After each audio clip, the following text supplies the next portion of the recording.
Olá, como vocês estão? Na aula de hoje a gente vai continuar falando sobre o livro Educação como Prática da Liberdade. No vídeo passado a gente discutiu o contexto da escrita, né? Então a gente fez uma análise sobre o que estava acontecendo naquele momento, o contexto social e político da época. Hoje a gente vai apresentar as principais ideias do primeiro capítulo do livro, né? Falando sobre a sociedade em transição. Então, eu vou começar com algumas ideias iniciais, ainda no esclarecimento, porque vai dar base para os próximos assuntos e temas que a gente vai falar um pouco aqui. Logo no início do esclarecimento do livro, Paulo Freire vai escrever uma coisa extremamente importante que tem relação com a perspectiva ontológica. Para eu falar de sociedade, é importante que eu consiga compreender o, que, o que constitui o ser humano, a humanidade. E aí Paulo Freire nos ensina, não há educação fora das sociedades e não há homem no vazio. É interessante a gente conseguir entender isso, porque quando eu começo a interpretar isso, eu vou entender que a humanidade ela se constitui sempre de uma maneira relacional. Nós só educamos porque vivemos no coletivo, porque somos sujeitos históricos e sujeitos sociais, e por isso é necessária uma educação. E eu não posso ser um homem, não me constituo como um sujeito no vazio, porque eu sou quem eu sou, através de uma relação com outras coisas ou com outras pessoas.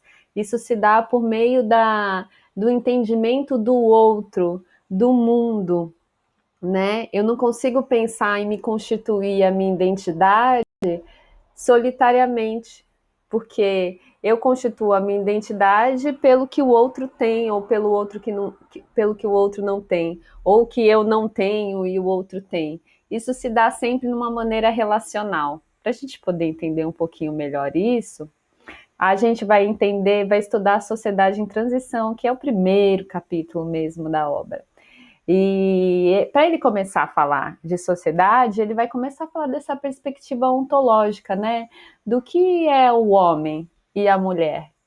E aí vale colocar um parênteses sobre essa humildade pedagógica de Paulo Freire. Eu quero falar um pouco sobre isso.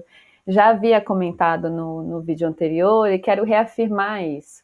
Vocês vão ver que essa obra dele, ele está falando o tempo todo sobre o homem, o homem, o homem. Mas é interessante que na obra Pedagogia da Esperança, ele revisita esses termos e entende essa linguagem dele como uma perspectiva machista. Porque quando eu falo de homem, eu sempre entendo a mulher como incluída. E aí eu falo de homem num ambiente em que as mulheres são na sua maioria, eu não posso identificar como mulheres, né? Porque os homens não se sentem incluídos. E aí ele vai falar isso como um erro linguístico, político e que tem muitos preconceitos. E aí ele revisita isso e explica toda essa aprendizagem que ele teve. Então, os livros mais atuais e recentes, vocês vão ver que a linguagem dele é os homens e as mulheres, muitas vezes colocando as mulheres primeiro, como uma forma de reparação histórica, de justiça histórica, porque ele sabe que quando ele vai comentar e trazer a sua filosofia falando só de homens, ele silencia muitas vezes as mulheres que já têm sido silenciadas historicamente, né? E isso mostra como ele traz essa ideia de que a obra dele tem que ser sempre ressignificada. Ela nunca está pronta, nunca está finalizada, assim como a nossa consciência, que a gente vai ver mais para o final da aula. E aí, assim como o Vitor Paro, quando a gente estudou a natureza do trabalho pedagógico, que vai falar que o homem, ao mesmo tempo que ele é a natureza, ele nega a natureza, o Paulo Freire vai falar isso de outra forma.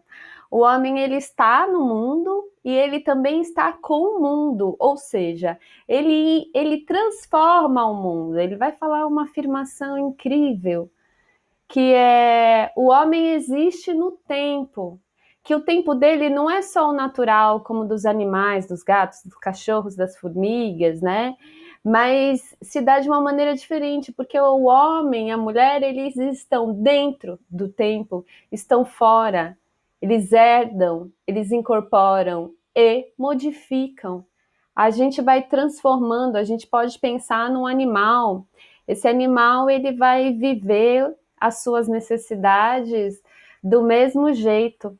Então, o seu cachorro, vocês podem até dizer para mim, ai, Janaína, mas meu cachorro é muito inteligente, ele sabe fazer um monte de coisa, mas ele não passa isso para os filhotes dele, né? Então, tudo vai começando do zero, a gente não começa do zero, a gente vai herdando os conhecimentos, né? E a gente herda isso por causa da educação também. E aí, para ele poder explicar a sociedade em transição, ele vai colocar que a humanidade, o povo brasileiro, ele estava num processo de desumanização, né? Processo de desumanização nada mais é do que a gente estava estudando sobre alienação, que é quando o homem perde a sua capacidade de opinar e fica submetido a prescrições alheias. E aí, assim, perde o seu papel de sujeito, estar com o mundo, de construir o mundo.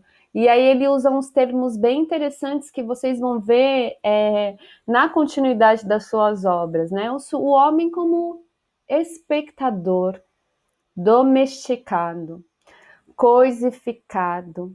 E é assim que se encontra a sociedade e o povo nesse período que antecede a ditadura militar e que antecede o seu exílio, né? Lembrando que a educação como prática da liberdade, ele vai trazer essa análise histórica, política e sociológica do tempo em que ele vive e que ele é preso e exilado pelo trabalho dele de conscientização por meio da alfabetização, ou de uma alfabetização articulada com a conscientização.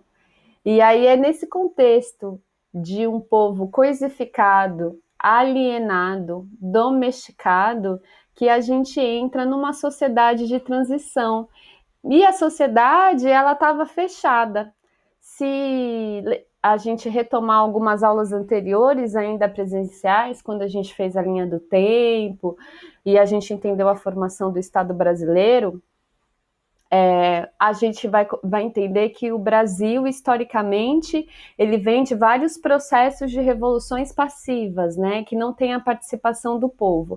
É exatamente sobre isso que Paulo Freire também fala com outras palavras, né? Então a gente tem uma sociedade fechada, que é uma elite distanciada do povo, e para as massas, o que tem? O processo de alienação e de obediência.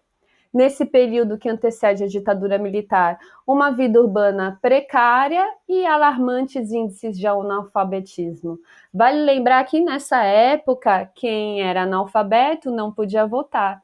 Então, olha como é que se dá o controle sobre isso e como era tão...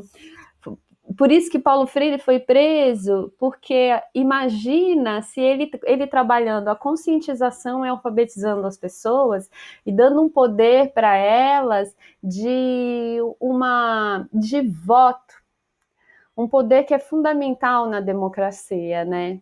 E aí a gente tem essa sociedade fechada, só que o mundo, enquanto isso, está acontecendo, né? A gente podia estar atrasado diante de outros países, mas começam a vir influências, a mudanças de paradigma, a reviravoltas políticas, a novas ideias surgindo de constituição de sociedade. E isso chega juntamente com essas ideias, essas políticas que estavam para vir de alfabetização, com os efeitos do trabalho de angicos. Então começa a se discutir reforma agrária, começa a se discutir greves, e aí também interpretar ações como subversão. Paulo Freire nos ensina que um dos primeiros estados de consciência do sujeito é muito emocional e muitas vezes muito violento. A pessoa entende, a pessoa está ali e não está enxergando nada na sua frente. De repente ela começa a enxergar, ela fica revoltada. E aí ela muitas vezes vai e atropela as coisas. Por quê? Porque entra num estado muito emocional. Então, a gente, quando começa esse estado de consciência, vai criando um clima emocional muito grande. E isso traz algumas ideias contraditórias. Por quê? Porque o poder pega essas ideias e divulga isso como algo muito horrível, de desrespeito, e que isso deve ser paralisado o quanto antes. É por isso que a gente, quando estuda essa época, a gente vai ver, nossa, Janaína, mas a ditadura foi tão horrível, porque tantas pessoas a favor, porque tantas pessoas queriam a ditadura, porque criou-se a ideia do fantasma do comunismo, porque criou-se a ideia de que o povo estava muito violento, de que iam perder as rédeas, de que as pessoas iam perder suas casas, suas famílias. Isso criou-se um imaginário que foi muito prejudicial para o período de transição. E aí ele vai trazer algumas ideias a partir desse contexto de como é importante a gente entender o processo de conscientização, que está baseado nessas ideias aqui, ó, que ele apresenta nesse capítulo sobre os estados de consciência. Então, a gente tem, ele apresenta 3 estados de consciência: a consciência intransitiva, a consciência transitiva ou transitividade ingênua e a transitividade crítica. A consciência intransitiva, ela está relacionada a um estado quase vegetativo. O sujeito, a pessoa, ela não conduz a sua existência, ela é conduzida, então ela se deixa levar. Né? A gente tem um exemplo dos analfabetos que não podiam votar, e quando vocês vão estudando Paulo Freire, vocês veem vários exemplos que ele vai falando nesse processo de trabalho de conscientização. Mas por que a sua vida é assim? Ah, porque Deus quis. Ah, porque é assim que eu tenho que ser, né? E aí depois ele entra nesse estado de transitividade ingênua, de consciência transitiva, que é o primeiro estado de consciência, mas muito emocional e por isso ambíguo e podendo ir para diferentes lados, tanto por um lado de superação, transformação e autonomia, quanto para um outro lado mítico, né? E a pessoa vai para uma consciência mágica aí e ela se perde e nesse estado de consciência. E esse estado também vai dar espaço para o que aconteceu no período da época, que era uma grande divulgação e uma grande deslegitimação do início dos movimentos sociais, né? Então, podendo ter efeitos perversos. E aí, por fim, a transitividade crítica, que, para Paulo Freire, vai se alcançar com uma educação dialogal, ativa, voltada para a responsabilidade social, promove a interpretação dos problemas e o compromisso com a existência. Então, não basta eu arranjar culpados para as coisas. Se eu sou o sujeito da minha prática, eu sou responsável pela minha ação. Eu sou responsável pelo meu trabalho. Eu preciso transformar a sociedade, né? E aí a gente vê isso aqui. Deixa eu tentar passar. E aí, olha que interessante, Paulo Freire vai falar sobre transitividade crítica. Por quê? Porque eu nunca chego no topo, né? Eu nunca chego no final. O movimento é dialético, eu preciso sempre estar repensando. E aí, diante disso, quando eu penso nesses 3 estados de consciência, eu pergunto para vocês: quais são as semelhanças que a gente identifica com esse momento político atual que nós estamos vivendo?